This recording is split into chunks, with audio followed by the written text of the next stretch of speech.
semua aktivitas, tinggalkan semua kegiatan. Itu. Gitu. Ya. Untuk apa? Ila bidzikrillah, untuk zikir kepada Allah, ingat kepada Allah. Tuh, jadi usahakan kalau Jumat begitu. Ya, makanya setelah sholat Jumat silahkan bertebaran di muka bumi. Pernah ada seorang artis mu'alaf, dia masuk Islam, dia bisnis. Suatu ketika bisnisnya di hari pas waktu duhur orang datang, nggak tanggung-tanggung yang datang itu dari Eropa, ya Inggris atau mana lah gitu. Dia ada bisnis waktu itu, bisnisnya sebesar 3 miliar. Tapi waktu sholat, kalau kita mana pilih yang 3 miliar apa sholat? Pilih 3 miliar ya. Tapi dia nggak tinggal. Tuan kalau mau nunggu saya, tunggu. Tapi kalau enggak ya terserah Tuan. Akhirnya ditinggal tuh. Ditinggal dia sholat.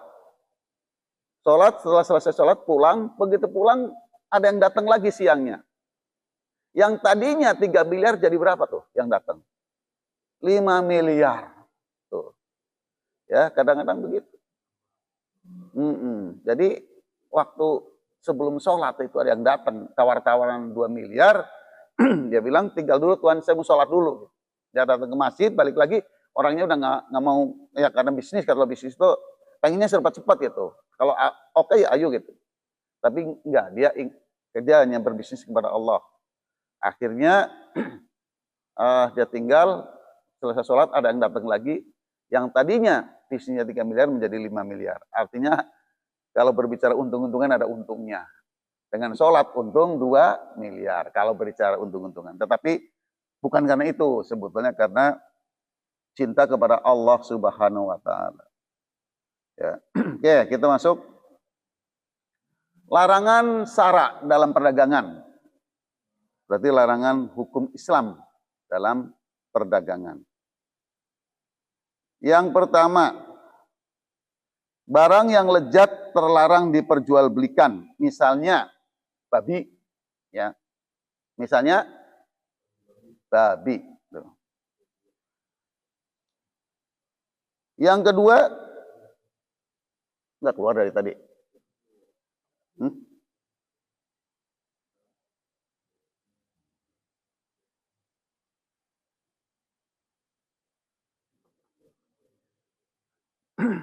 Ya.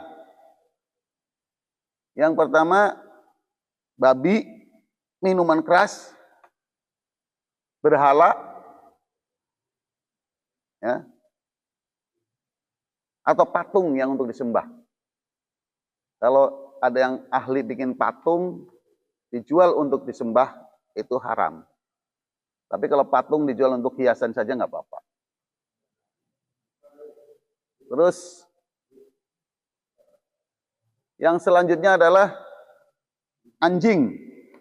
Yang kemarin sudah jelasin. Anjing. Yang berikutnya adalah alat-alat maksiat. Apa itu alat-alat maksiat? Yang terakhir adalah barang-barang samar. Barang samar itu bisa tempatnya, bisa barangnya. Kalau tempat umum bukan untuk dagang tapi untuk dagang, itu namanya termasuk goror. Ya, itu goror, termasuk goror. Ya, ketinggian. Ya. Jadi lezat sebetulnya. Kata orang-orang tuh babi itu lezat. Pernah makan nggak? Lezat. Ya, saya dulu waktu kerja begitu. Pak, yuk makan itu. Ayo ngikut. Begitu masuk ke 2B. Waduh, saya keluar dulu. Kemana? Ada perlu dulu. Yang lainnya pada makan 2B. Saya beli gado-gado di pinggir apa?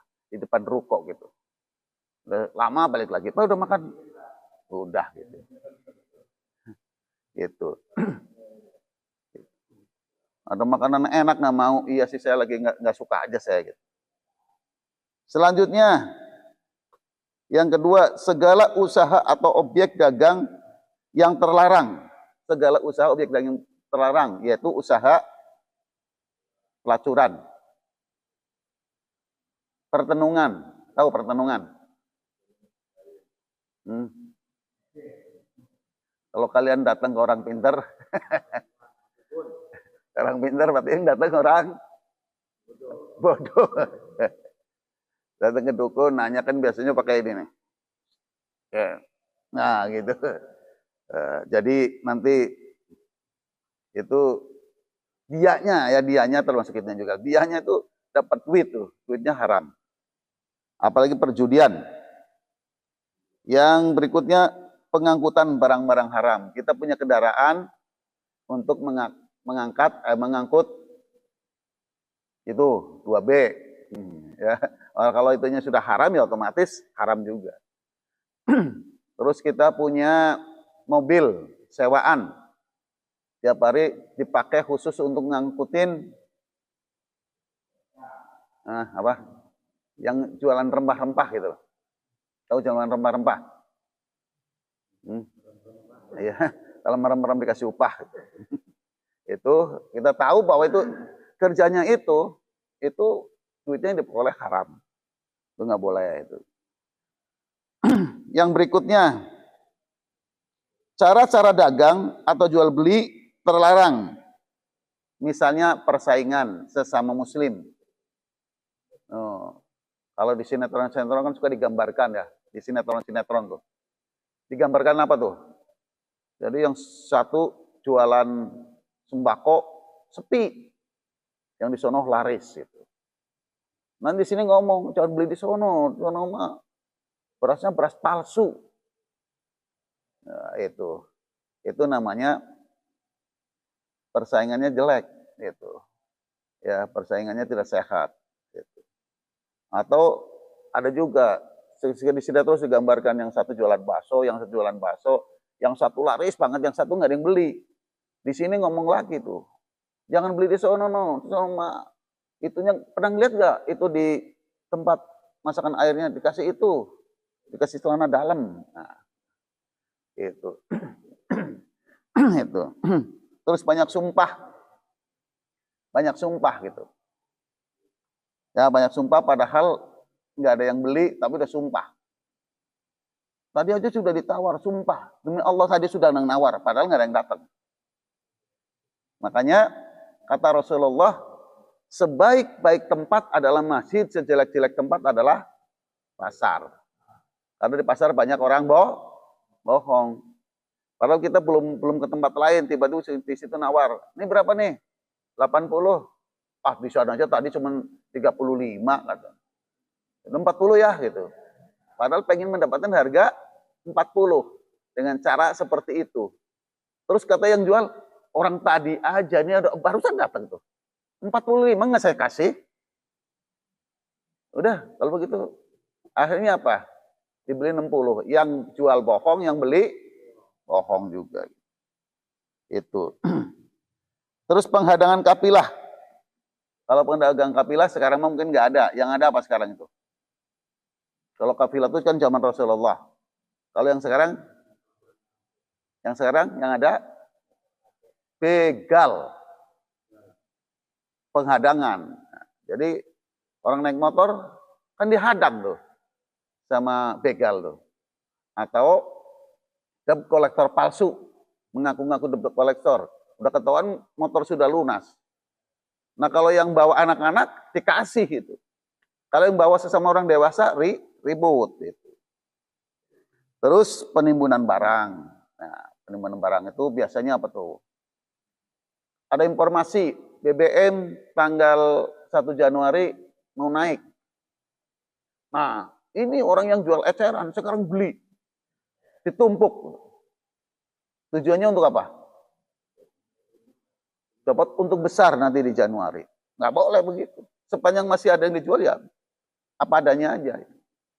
Kalau kita berbicara larangan hukum Islam dalam perdagangan itu. Ya. Oke. Barang yang haram dimakan. Barang yang telah tegas dan jelas Dalam Al-Quran hanya ada 4 sebetulnya. Tangkai, darah, babi, dan apa-apa yang disembelih bukan karena Allah. Kemarin sudah disampaikan. Artinya anjing, daging anjing boleh dimakan nggak? Boleh nggak? Boleh. Berdasarkan pendapat ulama yang lain. Karena ada pendapat nggak boleh juga gitu. Tinggal mengikut yang mana gitu. Makanya kalau hukum Islam itu begitu. Sholat juga ulama berbeda pendapat juga. Contohnya kalau wudhu gitu. Wudhu ada yang diusap kepalanya, ada juga yang cukup di jidatnya saja. Nah, pertanyaannya, kalau yang diusap kepalanya ngikut siapa? Kalau yang diusap jidatnya ikut siapa? Ulama siapa? Ayo, jangan ngasal ngikut-ikut aja. Tahu? Ikut siapa kalau di jidat? Kalau di jidat itu ikut Imam Syafi'i gitu. Ini itu gitu. Iya. Kalau diusap di sini ikut Imam Hambali itu. Ya, jadi ada pendapatnya ya semuanya boleh gitu, mau pakai yang mana gitu. Ya, jadi kemarin udah jelaskan. Kucing nggak boleh jual kucing. Ada boleh dijual, ada yang tidak. Pendapat para fuqaha, ahli fikih, ahli itu berarti fuqaha itu ahli fikih, ahli hukum. Hukum apa? Hukum Islam. Nah, ini dalilnya yang mengenai apa? Ya, a'udzubillahi minasyaitonirrajim. Bismillahirrahmanirrahim. Innama harakum alimul maitata wal dama wal hinjiri wa ma uhilla li ghairillahi bih. Sesungguhnya Allah hanya mengharamkan, hanya atas kalian memakan bangkai, darah, daging babi, dan apa-apa yang disembelih bukan karena Allah. Ayam saja, kalau nyembelih ayam tidak mengucapkan bismillah, menjadi haram. Makanya kemarin saya sampaikan, usahakan di Masjid Al-Asri, orang-orang yang ikut motong hewan kurban harus sudah ikut pelatihan juleha. Apa juleha? Juru sembelih halal. Berarti sudah tahu bagaimana hukumnya gitu. Dikatakan punya ini kompetensi loh, dia punya kompetensi menyembelih. Ditanya mana sertifikatnya, nggak punya, berarti nggak kompeten. Kalau sebagai asisten boleh lah. Nah, jadi di sini sudah nanti habis Lebaran, insya Allah saya akan mengadakan pelatihan lagi mengenai juleha. Yang mudah-mudahan lebih banyak di sini, gitu ya, supaya ada regenerasinya. Ya itu jadi sebenarnya kalau menurut Al-Quran ada 4, tapi nanti kan ada penjelasan para ahli fikih. Jadi ahli fikih itu tidak gampang. Yang kumpul di situ itu bukan hanya ulama saja, tapi juga para medis, para teknologi, teknokrat itu kumpul di situ membahas nanti menjadi sebuah fatwa. Bahwanya boleh apa tidak, halal apa haram itu. Dalil Al-Quran yang serupa dijumpai Quran surat Al-Baqarah 173, Al-Maidah ayat 4, Quran Al-An'am ayat 45. Keharaman memperdagangkan barang-barang tersebut didasarkan atas sabda Rasulullah. Nih. Wa innallaha idza harama ala qaumi akla sa'in harama alaihim samana. Hadis riwayat siapa nih? Ahmad. Nah, baghairu. Dan sesungguhnya Allah apabila mengharamkan makan kepada suatu kaum, maka mengharamkan pula harganya. Jadi kalau barang itu haram dimakan, maka kalau barangnya dijual, nah itu duitnya haram. Seperti ular ya, daging ular. Ular kalau di surat tadi An-Nahl 115 kan tidak ngikut. Tetapi ada lagi bahwa ciri-ciri hewan yang tidak boleh dimakan, pertama buas, binatang buas. Yang kedua perkuku tajam. Ada lagi. Nah, itu ada panjang lagi tuh kajiannya. Ya, makanya hidup ini tidak cukup ngaji tidak cukup ngaji saja, tetapi banyak yang harus dipelajari. Karena kajiannya kebanyakan kan dari Al-Qur'an gitu. Dari Al-Qur'an. Seperti misalnya kalau dalam Al-Qur'an, saya ayatnya agak lupa gitu ya. Karena ada yang bertanya ya orang yang tidak paham Al-Qur'an. Pertanyaannya, di Al-Qur'an ada cara membuat bubur ayam apa enggak? Ada enggak di Al-Quran cara membuat bubur ayam? Makanya didatangkan orang bubur ayam suruh menjelaskan. Protes, loh kok yang jelasin dia? Kata di Al-Quran. Di Al-Quran bertanyalah kepada ahlinya. Ya ahlinya dia.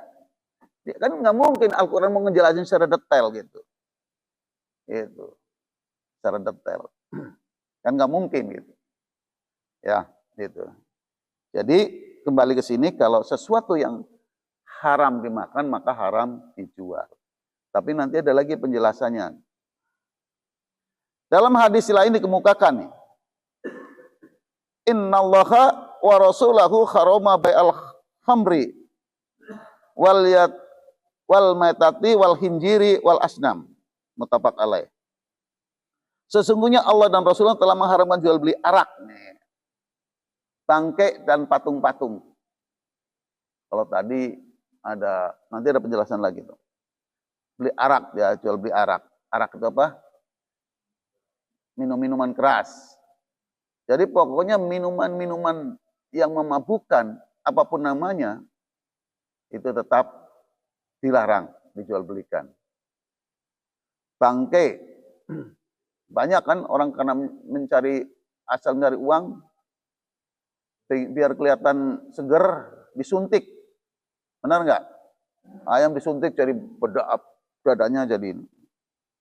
Terus patung-patung itu, patung-patung.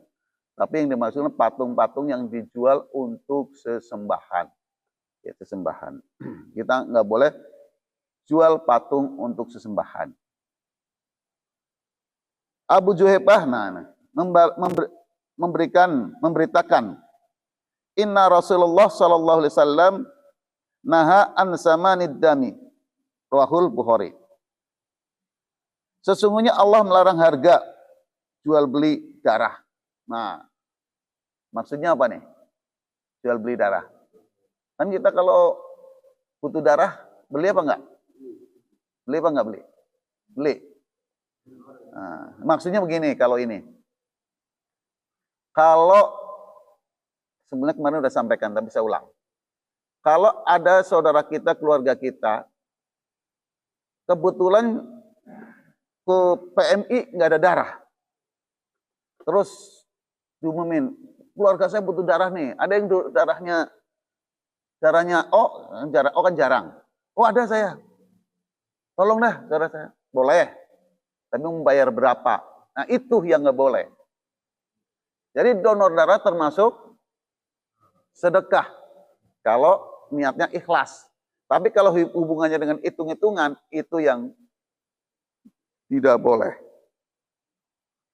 Maka dengan dalil tersebut, jelaslah haramnya memperjualbelikan barang-barang yang haram dimakan. Yang menjadi persoalan di kalangan para ahli fikih, ialah hukuman penjualan barang yang haram yang dimakan tetapi dapat dipergunakan untuk keperluan lain. Nah, untuk keperluan lain, misalnya untuk seperti lemak dan kulit bangkai yang disamak. Disamak itu dapat dibersihkan. Ya. Dibersihkan gitu. Dalam hubungan ini ada diriwayatkan bahwa ada seorang bertanya kepada Rasulullah SAW. Apa pertanyaannya? Ara'aita sumul maitati fa innaha tutla biha supunu wa tudhanu biha juludu wa yastasbihu bihan nas. Nih, ada yang bertanya. Bagaimana lemak bangkai?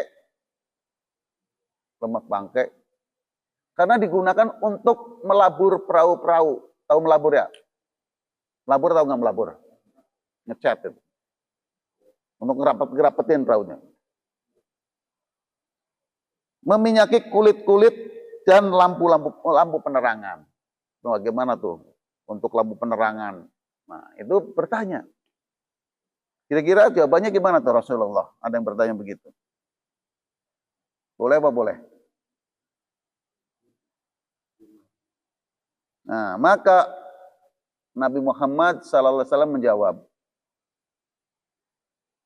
la huwa haramu qatalallahu al-yahuda innallaha lamma harama alaihim suhumaha jamaluhu summa ba'uhu fa'akalu samana. Muttafaq alaih. Tidak boleh. Dia itu haram. Ternyata nggak boleh juga gitu. Allah mengutuk orang-orang Yahudi karena sesungguhnya Allah telah mengharamkan lemak bangkai ya, kepada mereka. Tetapi mereka mengolahnya dan menjual tapi mereka mengolahnya dan menjualnya lalu memakai hasilnya. Memakan hasilnya bukan memakai. Lalu makan hasilnya. Nah, ini nanti lengkapnya ada lagi di sini. Ini jawaban Rasulullah. Sebelumnya sudah nggak boleh itu orang Yahudi itu, tapi mereka masih dikerjain aja, malah dimakan lagi, malah dijual belikan lagi, itu nggak boleh. Nah, dengan dalil tersebut maka segolongan ulama berpendapat bahwa lemak bangkai itu boleh digunakan untuk keperluan apapun dan tidak boleh dijual belikan. Nah, ada ulama nih yang berpendapat, ya. Pendapat boleh dilakukan tapi jangan dijual belikan. Tapi menurut mazhab Syafi'i itu apabila penggunanya bukan untuk dimakan dan dipakai minyak oleh manusia seperti untuk memberi makan binatang, maka adalah boleh. Ya, tapi untuk makan binatang gitu. Kalau kalian ikut-ikutan makan atau menjual belikan mendapatkan uangnya untuk beli makanan berarti sama dengan apa? Sama dengan di sini. Sama dengan binatang. Kalau untuk makan binatang boleh gitu. Ini menurut mazhab Syafi'i. Ya. Ini sebetulnya kalau kayak kajian-kajian kitab itu kan Arab semua dibaca gitu. Ini mah sudah di-Indonesiakan. Arab semua sudah dijelasin lagi ke bahasa Indonesia. Kalau ini sudah di-Indonesiakan. Qadliyat meriwayatkan bahwa Imam Malik dan kebanyakan murid-murid Abu Hanifah. Abu Hanifah itu siapa? Abu Hanifah itu siapa? Hanafi. Dan Al-Lais membolehkan memanfaatkan lemak bangkai selain dimakan. Boleh kalau nggak dimakan. Ini kalau Imam Malik ya, dan Abu Hanifah dan Al-Lais membolehkan lemak bangkai selain, tapi jangan dimakan, boleh. Adapun alasan pihak yang membolehkan memanfaatkan lemak bangkai dari riwayat At-Tahawi di mana Rasulullah SAW pernah ditanya tentang bangkai tikus yang jatuh pada minyak samin, yang beliau menjawab, tahu minyak samin? Mentega, tapi mentega yang encer. Nanti kadang-kadang kalau musim dingin membeku. Pas lagi encer tikus jatuh, plek gitu. Terus musim dingin membeku, tikusnya kan ada di tengah-tengah tuh. Udah mati. Nah, itu. Nih jawabannya. In kana jamidan fa'alquha wa ma haulaha wa in kana ma'yan pas tasbihu awit tapa'ubih. Jika minyaknya itu beku, tuh, kalau minyaknya beku, maka buanglah bangkainya. Bangkainya buang. Ya, di sekeliling saminnya dibersihkan loh. Tetapi jika cair maka boleh kalian jadikan lampu penerangan. Tapi kalau cair, tikusnya buang, dipakai untuk lampu penerangan. Atau kalian gunakan untuk kepentingan lain. Nah, kepentingan lainnya nggak jelas ini. Nah, kalau kepentingan lain itu tergantung pendapat orang lain. Tergantung pendapat ya tentu yang paham tentang fikih gitu, ilmu hukum Islam. Menurut At-Tahawi hadis ini sahih. Juga diriwayatkan melalui beberapa sahabat seperti Ali, Ibnu Umar, Abu Musa, dan dari beberapa tabi'in seperti Qasim bin Muhammad dan Salim bin Abdillah. Salim bin Abdillah. Dalam hubungan ini mazhab Hadawiyah, Imam Ahmad bin Hambal berpendapat bahwa barang najis yang dapat disucikan, boleh diperjualbelikan, tetapi kalau tidak disucikan haram diperjualbelikan. Jadi harus bersih dulu, benar-benar hilang najisnya gitu. Hilang najisnya gitu. Ya, kayak almarhum ya siapa yang artis meninggal itu kan pernah berdebat dengan pamannya tentang babi. Kata pamannya itu bilang babi itu kan sekarang dengan teknologi canggih kan cacing-cacing pitanya bisa dihilangkan. Nah, almarhum Marisak menjawab, betul, cacing-cacingnya bisa hilang, tapi najisnya nggak bisa dihilangkan. Karena babi itu kan jelas di Al-Qur'annya tadi.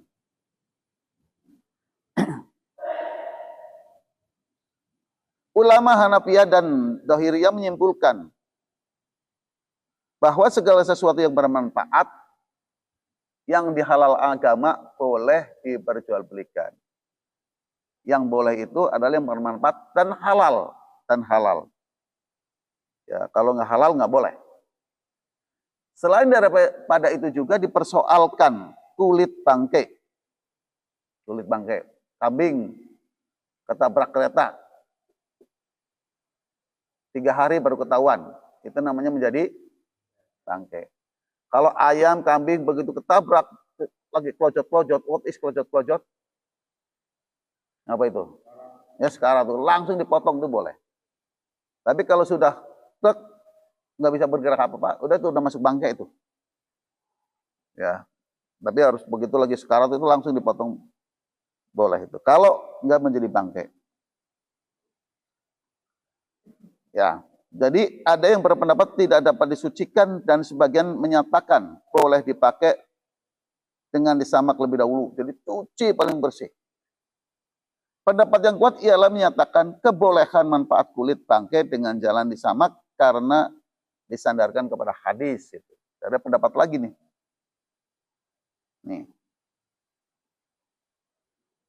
Ya Rasulullah sallallahu alaihi wasallam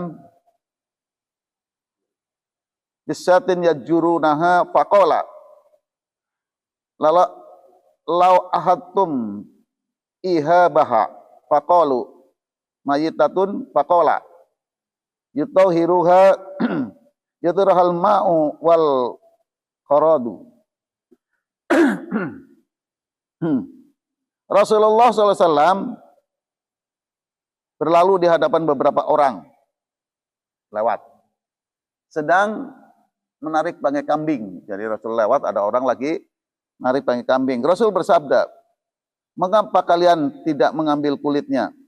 Jawab mereka, ini bangkai kambing. Mendengar itu, Nabi berkata, kulit bangkai itu dapat disucikan dengan air dan daun kertau. Daun kertau, daun apa ya?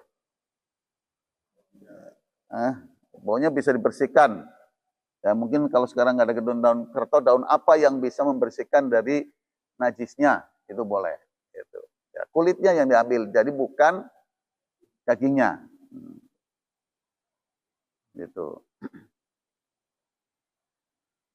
Ibnu Abbas berkata, bersabda Rasulullah SAW, Nabi Muhammad, innama hurima akluha. Rahul Ahmad, Al-Ibnu Majah. Ya. Hanya saja yang diharamkan dari bangkai ialah memakannya. Jadi jangan makan bangkai. Kadang-kadang orang dulu kan terkenal dengan ayam tiren. Ya, saya pernah mengalami juga. Ketika masih belum ada jalan tol, Lebaran pulang dari kampung, lapar benar karena jalanan macet, beli makanan di pinggir jalan. Contoh mati tiren itu, biasanya kalau di paha itu begitu dipatahin itu masih ada darahnya. Atau bisa jadi waktu motongnya nggak benar gitu. Itu salah satu contohnya. Ya. Ya. Oke. Ibnu Hazm dan Al-Mukhalla berkata, kulit bangke sembarang bangke. Walaupun kulit bangke anjing dan babi, binatang buas atau lainnya yang suci disamak, cuma tidak boleh dimakan. Bulu bangke rambutnya haram. Bulu bangke rambutnya haram sebelum disamak dan halal sesudahnya. Jadi kalau sudah dibersihkan baru boleh. Tulangnya, tanduknya dibolehkan dipakai cuma tak boleh untuk dimakan. Boleh dipakai tapi nggak boleh dimakan. Malik, Asy-Syafi'i dan Ahmad berpendapat bahwa tulang bangkai itu najis. Sementara Ats-Tsauri, Abu Hanifah dan Ibnu Hazm berpendapat bahwa tulang bangkai itu boleh dipergunakan. Tuh kan kalau ulama-ulama begitu. Ada yang mengatakan boleh, ada yang mengatakan najis. Kau ngikut yang mana ini? Nah, kalau di sini mah kadang-kadang ilmunya baru sedikit sudah merasa paling hebat, paling pintar. Orang lain nggak ngerti apa-apa. Gitu. Ya, kalau di sini begitu. Tapi kalau ulama enggak, dia tentu punya dasar gitu. Selain dimakan, inilah kiranya pendapat yang lebih kuat karena ada hadis dari As-Sauban radhiyallahu an. Inna Rasulullah sallallahu alaihi wasallam istaro li Fatimah radhiyallahu an. Kila datang min asbim wasiwa raini min ajr.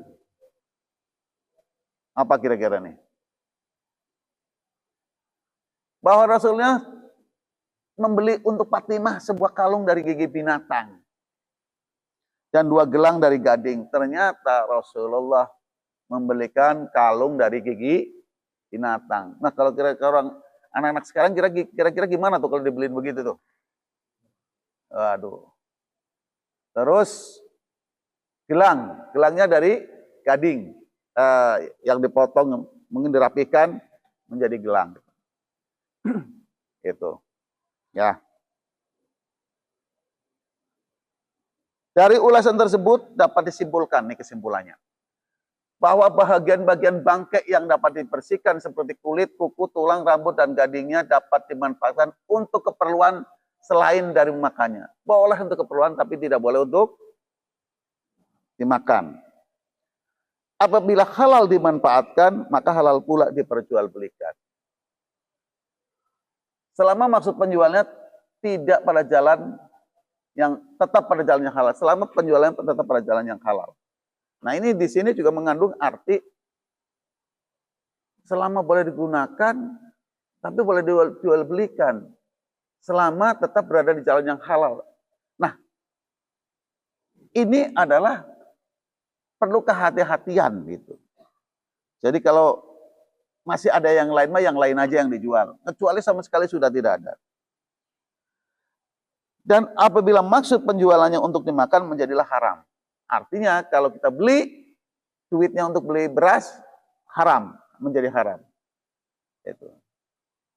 Kalau untuk dimakan, berarti kalau untuk disumbangkan untuk bikin jembatan, untuk beli semen, berarti boleh.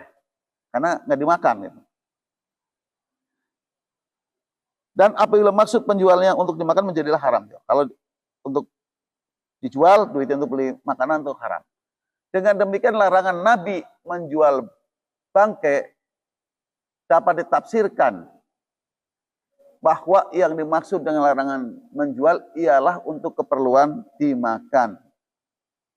Ditegaskan oleh pernyataan beliau sendiri, hanya saja yang diharamkan dari bangkai adalah memakannya.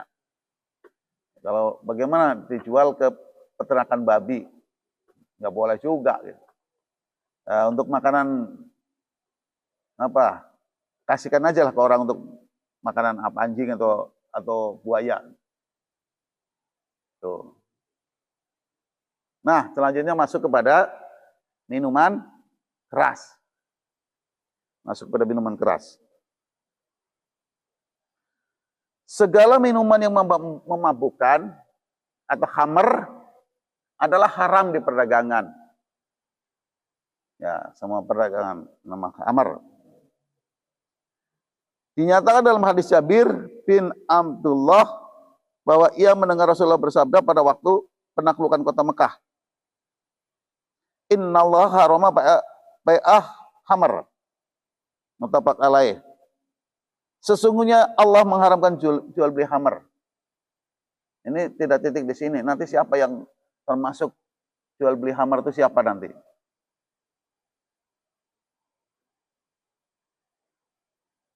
Diriwayatkan bahwa seorang laki menghadiahkan satu mangkok minuman keras kepada Nabi SAW. Maka Nabi bersabda, tidaklah engkau ketahui bahwa Allah mengharamkannya? Jawabnya tidak. Kemudian dibisiki seorang laki-laki. Apa bisikannya? Maka kata Nabi kepada laki-laki itu, apakah engkau bisikan kepadanya? Jawabnya, saya suruh. Ya jual arak. Kemudian disuruh untuk dijual. Kata Nabi SAW, innal ladzi harama surbaha harama bai'aha. Hadis riwayat Muslim. Sesungguhnya Allah mengharamkan meminumnya, telah mengharamkan pula menjualnya. Hadis riwayat Muslim. Jadi diminum haram, dijual juga haram. Dijual juga haram. Ya. Dalil itu menunjukkan bahwa segala macam minuman keras, apapun mereknya, haram di perdagangan. Walaupun namanya bir peletok. Katanya bir peletok itu minuman, tapi kan memabukkan. Pokoknya yang memabukkan aja lah, minuman apa saja. Yang memabukkan itu haram. Dewasa ini banyak diperdagangkan orang, khamr atau arak, dengan menggunakan berbagai macam nama atau merek dagang yang tidak dengan jelas diterangkan khamrnya. Minum-minuman mabukan banyak benar. Apa kira-kira, apa saja minum-minum keras itu? Ada yang tahu? Nah, banyak. Ya. Ada AO, Manson, Martini, dan lain macam-macam namanya. Misalnya bir dan lain-lain nama. Padahal hakikatnya tidak lain kecuali khamr. Sebenarnya jauh sebelumnya sudah ada sinyalemen. Rasulullah SAW bersabda, la yasribanna nasum min ummatil khamru bighairi ismiha. Segolongan umatku akan minum khamr, mereka berikan nama dengan nama yang bukan khamr. Ini dari kitab Ja'dul Ma'ad bab 4 halaman 291. Ya, bab 4 halaman 291. Makanya yang namanya seperti misalkan ekstasi itu kan tidak masuk di sini, tetapi digolongkan kepada khamr karena membuat merusakkan akal. Makanya minum-minuman keras itu adalah mbahnya dosa. Karena di zaman Rasulullah itu ada seorang yang patuh dan taat kepada orang tuanya. Ibunya selalu jaga. Suatu ketika kebetulan orang tuanya kaya. Suatu ketika sama temannya tuh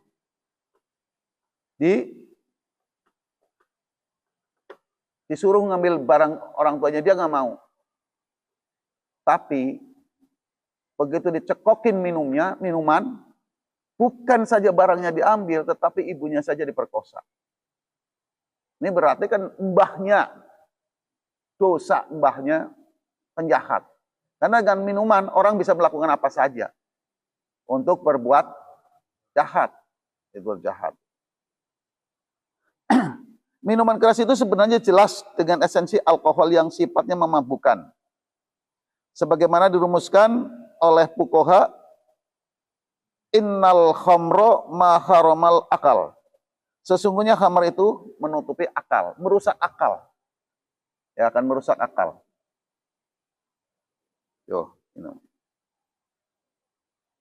Dalam berbagai nas terang menunjukkan bahwa khamar itu haram.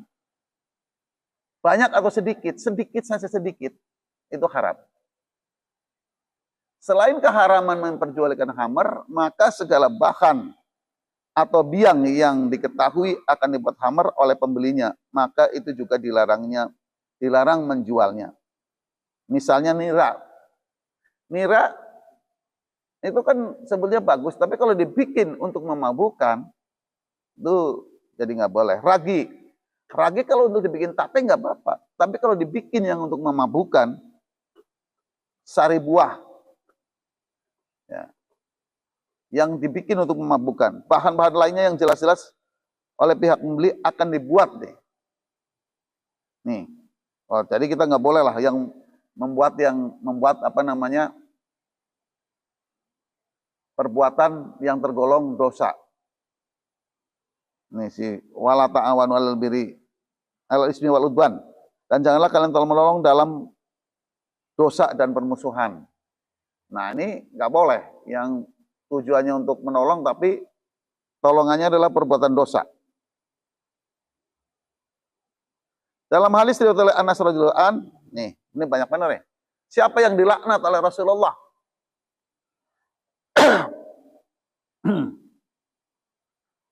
Ada berapa? Ada 10 atau berapa tuh? La'ana Rasulullah sallallahu alaihi wasallam bil khamri asiroha wa mutasiraha wa syaribaha wa hamilaha wal mahmulatal ilaihi wasyakiyaha wa ba'iaha wa akila samaniha wal mustariyalaha wal mustaratalahu. Jadi berapa orang? Rasulullah melaknat tentang khamar. Ternyata ada 10 yang dilaknat. Siapa pemerasnya? Anggur, tahu anggur? Buah anggur? Buah anggur halal apa haram? Halal. Tapi nanti kalau diperes, dibuat untuk minum-minuman keras menjadi anggur, menjadi haram. Yang memerasnya tuh. Terus yang kedua, yang menyuruh memerasnya. Yang nyuruh, peres dong. Untuk minuman keras. Yang ketiga, yang minumnya. Yang meras, yang nyuruh, yang minum. Terus yang membawain. Tuh, bawain. Nih, minum. Itu kalau di YouTube, itu daerah mana lah? Udah pakai kopiah, pakai batik. Udah aki-aki lagi, pada minum begitu. Ada yang sampai jatuh, astagfirullahaladzim. Itu ya minum-minum ini bukan bir-bir yang bukan minum-minuman yang mahal-mahal, bukan, yang begitu-begitu gitu. Itu. Terus siapa lagi? Penampungnya, yang nampungin. Dari perusahaan masukin ke drum atau apalah gitu untuk nampung. Terus siapa lagi? Pelayannya. Nah, jadi kalau orang kerja di tempat hiburan, suruh bawa minuman keras, ikut kena tuh, dilaknat. Terus siapa lagi? Yang menghidangkannya, menuangkannya.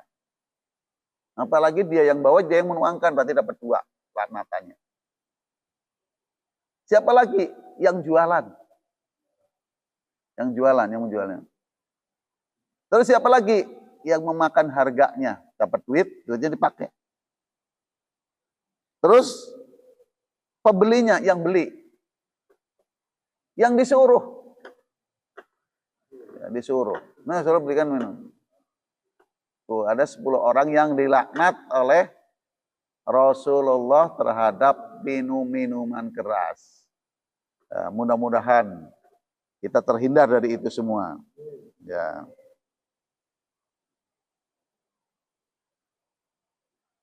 Diriwayatkan bahwa Abdullah bin Hurairah berkata telah bersabda Rasulullah, nih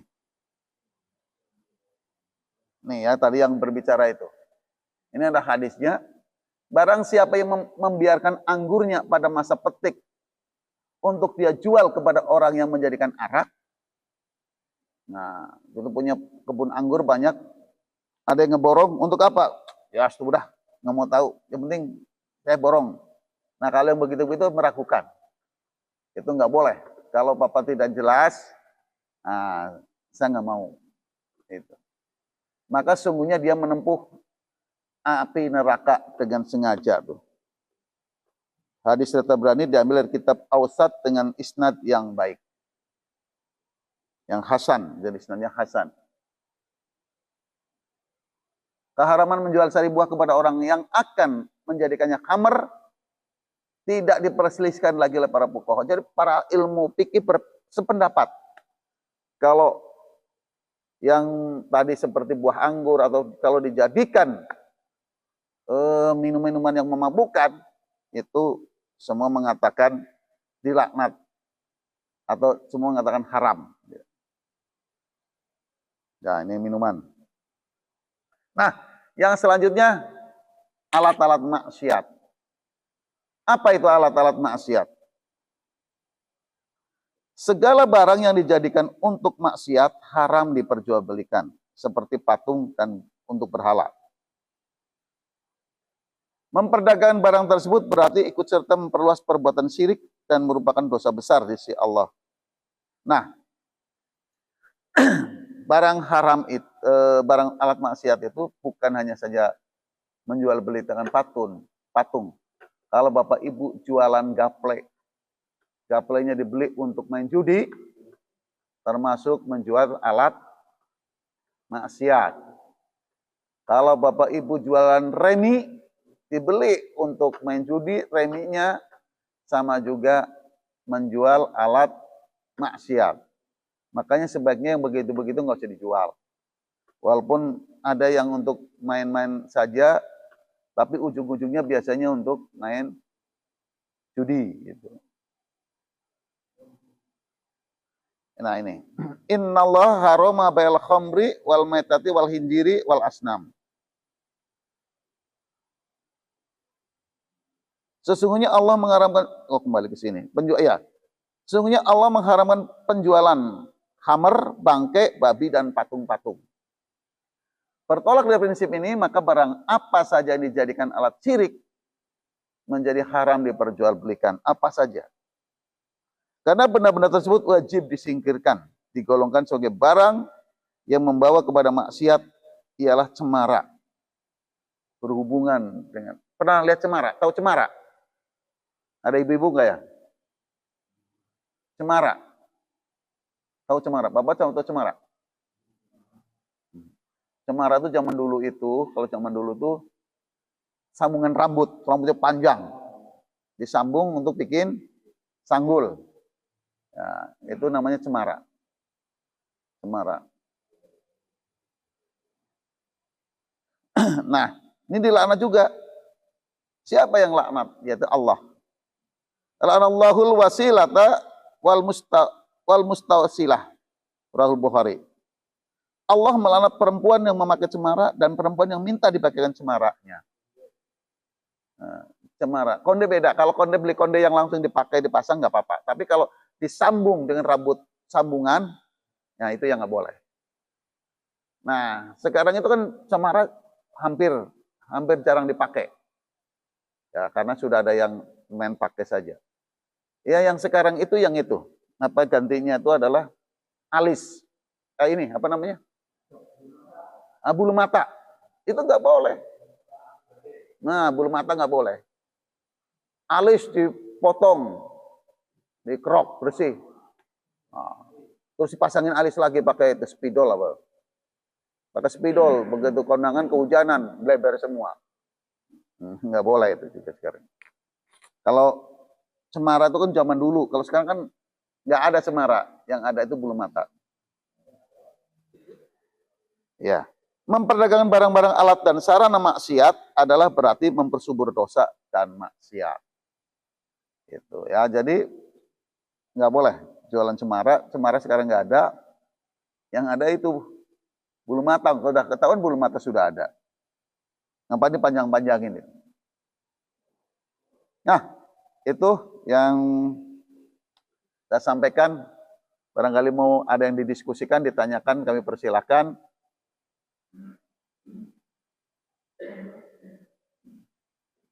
Ada? Kalau ya, supaya biar kedengeran pertanyaan. Biar kedengeran. Nanya apa? Ulang dengar, kurang dengar. Taruh dulu, ulangin, ulang.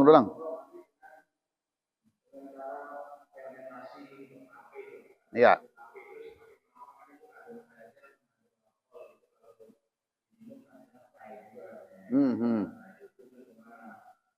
Ya.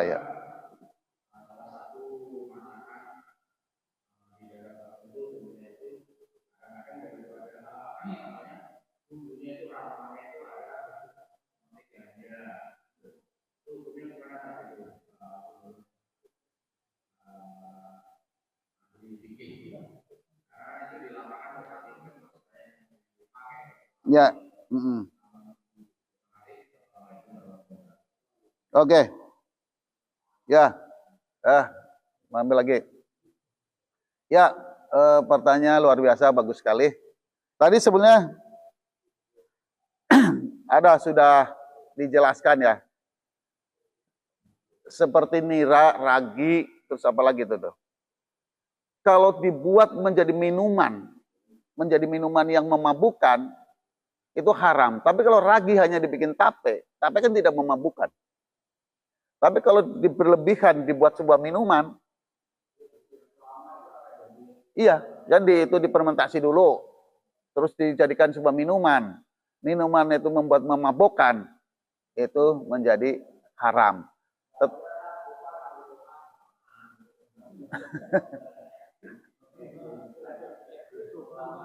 Ya, jangankan ragi, itu aja nanas saja, kalau kelamaan di kulkas, rasanya sudah kayak minuman, nggak karu-karuan.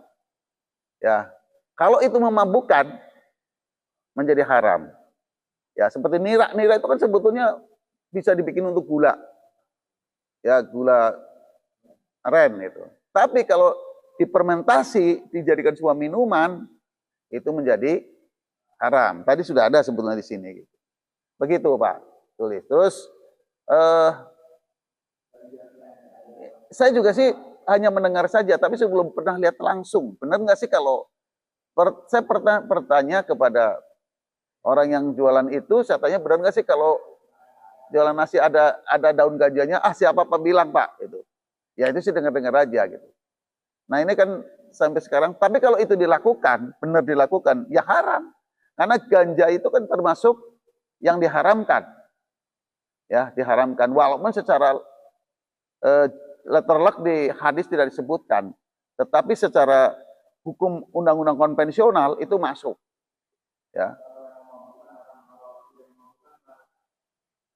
Ya, jadi gini, minum-minuman yang tadi berlebihan ya, memabukkan. Jangankan yang minuman, makan aja Pak. Makan kalau kebanyakan sampai muntah, wow, itu haram. Di sisi lain, jadi minuman yang memabukkan itu bukan hanya karena muntahnya saja, tapi karena zatnya. Zatnya kan dibilang ada, yang penting kan alkoholnya dikit. Tapi kan zatnya itu tetap menjadi haram. Itu. Ya. Jadi yang ada zatnya akan memabukkan atau tidak memabukkan, zatnya haram tetap haram. Nah, ada yang halal tapi sampai muntah, menjadi haram. Karena berlebihan. Kulu wasrobu wala tusriku. Ya, makan minumlah kalian tapi jangan berlebihan itu. Begitu, Pak. Ada lagi yang lain? Kalau tidak ada, apa? Hah?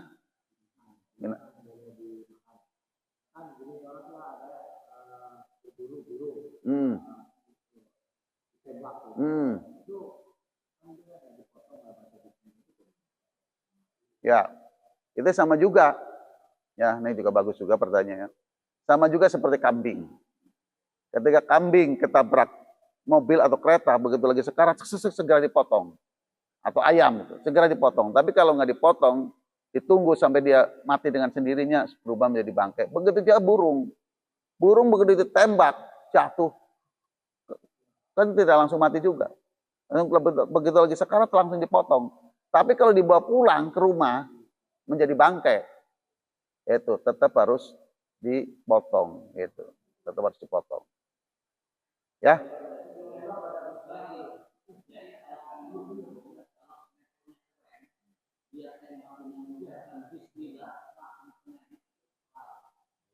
Oh, tuh.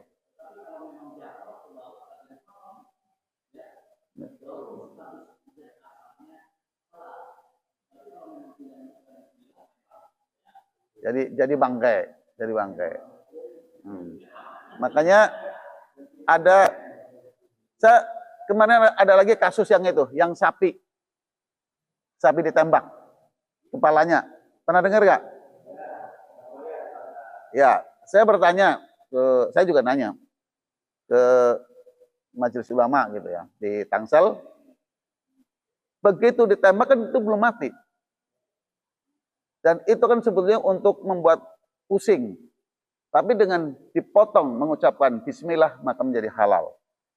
Jadi nggak ditembak pun kalau motongnya nggak bismillah tetap menjadi haram. Makanya ada juga perusahaan pemotong hewan itu ada yang ayam itu ada menggunakan tombol. Jadi sekali motong itu 200 ekor. Pencet bismillahirrahmanirrahim. Cek. Nah, itu diperbolehkan yang begitu. Diperbolehkan gitu. Itu. Ya, jadi eranya era canggih gitu. Ya. Cukup. Saya hari ini kayaknya nggak ada apa-apa nih. Nggak, Pak Edi nggak ada nih, biasanya kalau ada Pak Edi ban.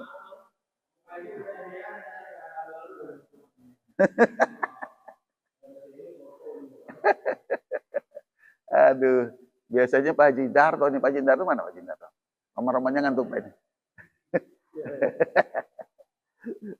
Baik, ya Bapak sekalian, ada ibunya Bang Gade sudah masuki Isra ya. Ya, jadi kalau duduk-duduk gini Bapak banyak yang diperoleh. Yang pertama, yang jelas sholat subuh berjamaah. Ya, sholat subuh berjamaah itu kan banyak banget itunya, hikmahnya gitu. Bahkan kalau kita yang sering jarang dimengerti itu, ketika imam sami Allahu liman hamidah, jamaah menyebut Rabbana walakal hamd dan seterusnya, 20 malaikat itu berebut untuk mencatat. Itu ada hadisnya, sudah pernah saya jelaskan itu. Ya, mungkin kalau ada orang yang tidak melakukan itu, mungkin ada hadisnya juga mungkin itu. Cuman dia belum pernah dijelaskan hadisnya. Yang setahu saya ya hadisnya itu, apabila imam menyampaikan sami Allahu liman hamidah, maka jawab jamaah itu jangan ngikutin sami Allah juga, dilanjutkan Rabbana walakal hamd dan seterusnya. Itu pala 20 malaikat berebut untuk mencatat. Berebut untuk mencatat. Ya. Jadi kalau ada orang yang masih nggak seperti itu ya biarkan saja. Mungkin dia punya dasarnya sendiri, tahu ada hadisnya mungkin. Tapi kalau nggak punya itu yang menjadi sia-sia gitu. Itu kan kadang-kadang udah keras lagi gitu. Ya itu satu. Yang kedua kan juga pahalanya sangat besar. Terus dengan majelis duduk seperti ini, pahalanya seperti sholat sunnah 1000 rakaat. Itu. Nah terus ditambah lagi sholat Isra. Sholat Isra itu pahalanya, nah yang kalau nggak punya kekuatan untuk umroh kan kalau sholat Isra pahalanya sama gitu. Nah sekarang mau pahalanya atau mau pengen lihat Mekahnya gitu. Kalau ada kan dua-duanya, tapi kalau enggak ya yang penting pahalanya dapat itu. Pahalanya dapat. Ya. Nah. Ya orang kita itu kalau nggak begitu kadang-kadang kurang menarik juga gitu. Baik Bapak Ibu sekalian, kalau sudah tidak ada, terima kasih atas perhatiannya. Mudah-mudahan apa yang saya sampaikan ada guna dan manfaatnya. Apalagi juga kalau misalnya tadi pulang juga hujannya lumayan, rintik-rintik, besar juga hujannya. Marilah kita tutup pertemuan pagi hari ini dengan doa kifaratul majelis. Mudah-mudahan kita semua diberikan keberkahan oleh Allah Subhanahu wa taala. Subhanakallahumma wa bihamdika asyhadu an la ilaha illa anta astaghfiruka wa atubu ilaik. Wassalamualaikum warahmatullahi wabarakatuh.